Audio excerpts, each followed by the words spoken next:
Schools, హాస్టళ్లలో food బాధ్యతలను మహిళా సంఘాలకు అప్పగించాలని నిర్ణయించింది సర్కార్. ఇప్పటికే రాష్ట్ర మహిళా సంఘాలకు పెట్రోల్ బంకులు, ఫుడ్ ప్రాసెసింగ్ యూనిట్లను అప్పగిస్తోంది. ఇక కొన్ని సంఘాలకు ఆర్టీసీ బస్సుల నిర్వహణను కట్టగట్టింది.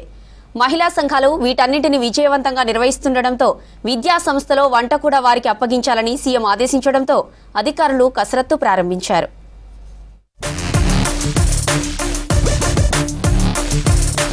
రాష్ట్రంలో స్కూళ్లు, హాస్టళ్లలో ఫుడ్ బాధ్యతలను మహిళా సంఘాలు నిర్వహించనున్నాయి. దీనిని దశల వారీగా అమలు చేయాలా, లేదంటే వచ్చే విద్యా సంవత్సరం నుంచి ఒకేసారి అమలు చేయాలా అనే దానిపై ఆఫీసర్లు తేల్చాల్సి ఉంది.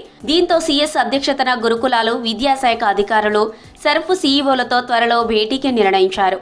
ఈ సమావేశంలో చర్చించిన తర్వాత ఒక స్పష్టత వస్తుందని భావిస్తున్నారు.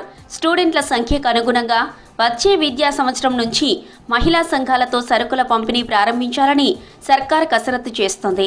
దీనిపై విధి విధానాలు రూపొందించాలని ఇప్పటికే CS Shantikumari, SERP CEO Divya దేవరాజన్ను సీఎం రేవంత్ రెడ్డి ఆదేశించారు. హాస్టళ్లకు సరుకుల సరఫరా బాధ్యతను అప్పగించే ముందు మహిళా సంఘాలకు శిక్షణ ఇవ్వాలని భావిస్తోంది సర్ఫ్. ఎలాంటి సరుకులు తీసుకోవాలి, నాణ్యత, నాసీరకం వస్తువులపై అవగాహన కల్పించనున్నారు. అంతేకాకుండా నేరుగా రైతులు పండించిన కూరగాయలు, పప్పు దినుసులు కొనుగోలు చేసేలా ప్రణాళికలు రెడీ చేస్తున్నారు అధికారులు. దీంతో నాణ్యమైన సరుకులు తక్కువ ధరకు వచ్చే అవకాశం ఉంటుంది. ఇటు రైతులకు కూడా మేలు జరుగుతుంది. ఈ విధానంలో మోసం కూడా జరగదని అధికారులు భావిస్తున్నారు.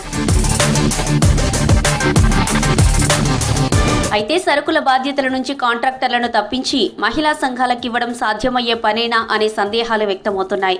కాంట్రాక్టర్లు ప్రతి నెల ఎవరి వాటా వారికి ఇస్తుంటారు. అందుకే వారు నాసి రకం సరుకులు తెచ్చినా ఎవరూ పట్టించుకోరని, ఫుడ్ పాయిజన్ ఘటనలు జరిగినా నామమాత్రంగా చర్యలు తీసుకుంటున్నారనే ఆరోపణలు ఉన్నాయి.